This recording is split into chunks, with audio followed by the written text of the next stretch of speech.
guys, jangan lupa subscribe dan komen ya. Hai guys, welcome back to Rian Prana Channel from YouTube to the world. Kali ini bertemu lagi dengan saya. Namun dalam pembahasan video kali ini saya tidak membahas tentang kesehatan dan rumah sakit dulu, karena saya ingin membahas tentang seputar dunia kemahasiswaan sebetulnya.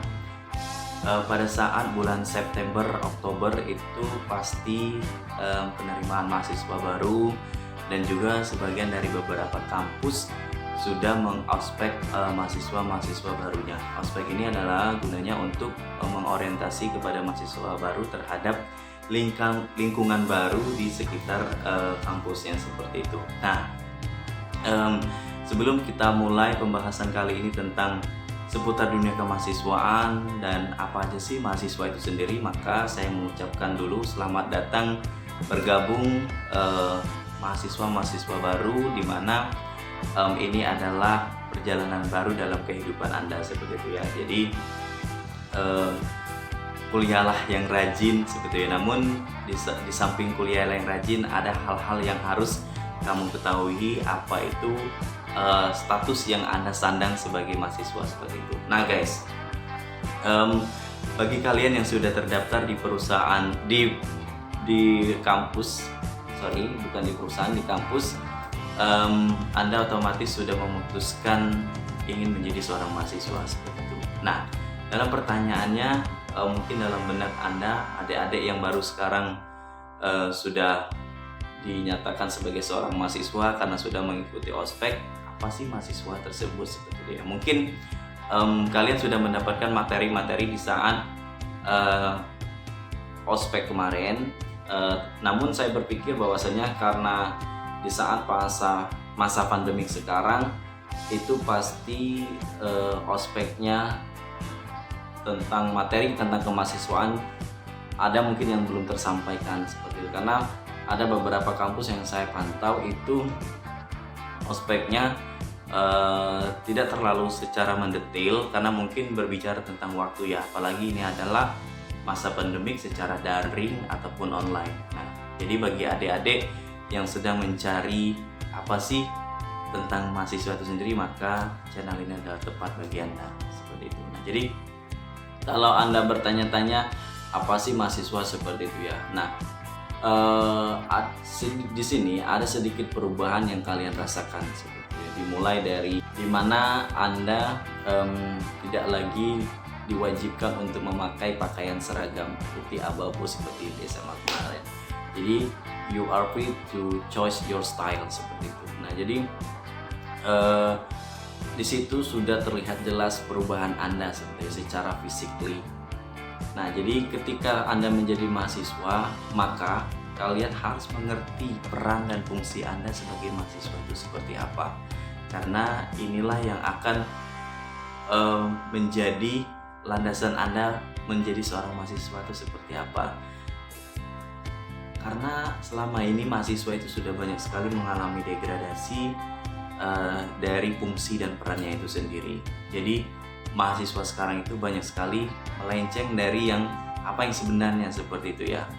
Maka dari itu perlu Anda ketahui bahwasanya mahasiswa ini adalah orang yang sedang melaksanakan pendidikan di suatu kampus, yaitu ya, dan ini adalah tingkatan yang paling tinggi.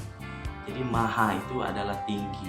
Nah, jadi kalau Anda tidak memahami betul apa itu tentang mahasiswa ini sendiri, maka bagaimana Anda bisa menjalankan ataupun mengetahui tentang fungsi Anda kalau mahasiswa ini aja sendiri kalian tidak tahu, seperti itu ya. Nah, jadi kalau kalian sudah sadar bahwasannya bahwa maha itu adalah tinggi dan maha itu adalah pakaian Tuhan, misalnya seperti itu. Karena hanya Tuhan Maha Kuasa, Maha Esa, seperti itu ya.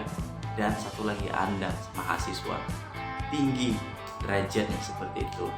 Namun jika pada implementasinya Anda tidak memperjuangkan hak-hak Anda, seperti itu, tidak menjalankan fungsinya, maka ini akan menjadi suatu kesia-siaan, seperti itu. Nah, sekarang kita lihat apa sih peran dan fungsi mahasiswa.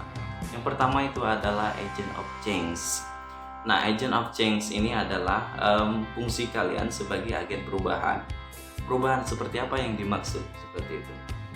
Nah, kalau kalian melihat mencari-cari tentang sejarah mahasiswa, tentang mahasiswa pada tahun 1998, itu adalah benar-benar real mahasiswa sebagai agen perubahan. Karena dia yang mahasiswa ikut andil dalam, bukan ikut andil lagi, perannya besar sekali pada zaman tersebut sebagai agen perubahan, karena dia ikut andil dalam perubahan dari masa orde baru, dari masa orde lama menuju orde baru seperti itu, sehingga terjadilah demokrasi sekarang. Nah, kalau untuk kita sinkronkan pada zaman sekarang, mahasiswa sebagai agen perubahan itu seperti apa?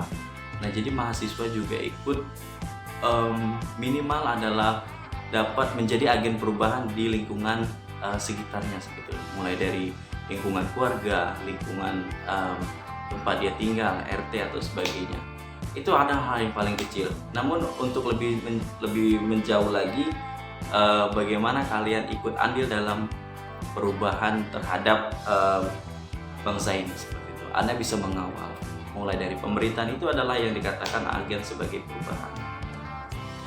Itu adalah contoh kecilnya, guys. Nah, yang kedua adalah sebagai social control. Nah, apa sih maksudnya sebagai social control? Jadi mahasiswa adalah sebagai ikut berperan andil dalam mengontrol jalannya pemerintahan di mana tempat Anda berada. Bahkan secara lebih luas lagi bangsa Indonesia, seperti pemerintahan Indonesia. Nah, sebagai social control ini, Anda bisa mengontrol kebijakan-kebijakan yang dikeluarkan pemerintah setempat di mana Anda berada, dan bahkan kebijakan-kebijakan nasional yang ditetapkan oleh pemerintahan pusat seperti itu. Mulai dari keputusan yang diambil, apakah itu pro rakyat atau tidak seperti itu. Kalau memang tidak pro rakyat, maka Anda bisa mengontrol. Salah satunya adalah bagaimana aksi damai seperti demo untuk menuntut pemerintah tidak ataupun merubah dari keputusan yang diambil. Peran yang ketiga adalah sebagai iron stock. Iron stock ini adalah mahasiswa sebagai estafet kepemimpinan di masa yang akan datang. Jadi bangsa ini menaruh besar terhadap mahasiswa sebagai penggantinya pemimpin-pemimpin masa sekarang di masa yang akan datang. Maka dari itu, persiapkan diri Anda menjadi mahasiswa yang memang benar-benar aktif, menjadi harapan bangsa sebagai pemimpin di negeri ini seperti itu. Nah, dan yang terakhir adalah yang keempat, fungsi mahasiswa itu sebagai moral force. Moral force ini adalah mahasiswa itu mempunyai etika yang baik, yang bagus di tengah-tengah masyarakat, di mana moral force ini mahasiswa dipercaya oleh masyarakat bahwasanya orang yang mampu menyelesaikan setiap ada masalah-masalah di tengah-tengah masyarakat. Maka kalau Anda tidak berproses ataupun tidak mencari ilmu yang sesungguhnya di masa kemahasiswaan Anda, maka ada seperti yang kita lihat sekarang ya, banyak sekali output dari mahasiswa dalam tanda kutip adalah sarjana yang tidak mampu menyelesaikan masalah-masalah di tengah masyarakat. Maka dari itu sangat disayangkan seperti itu ya, guys. Nah, mungkin itu dulu pembahasan kita kali ini, dan untuk selanjutnya saya ingin membahas lagi tentang yang lebih jauh lagi, lebih mendetail lagi tentang dunia mahasiswa. Maka dari itu pesan saya adalah tidak semua orang mempunyai kesempatan untuk menjadi mahasiswa. Namun ketika Anda menjadi mahasiswa, sangat disayangkan kalau Anda menyia-nyiakan di masa kemahasiswaan Anda. Terima kasih, dan jangan lupa subscribe, komen, dan share video ini kepada teman-teman mahasiswa Anda lainnya supaya apa? Supaya mereka tahu tentang peran dan fungsinya. Thank you guys.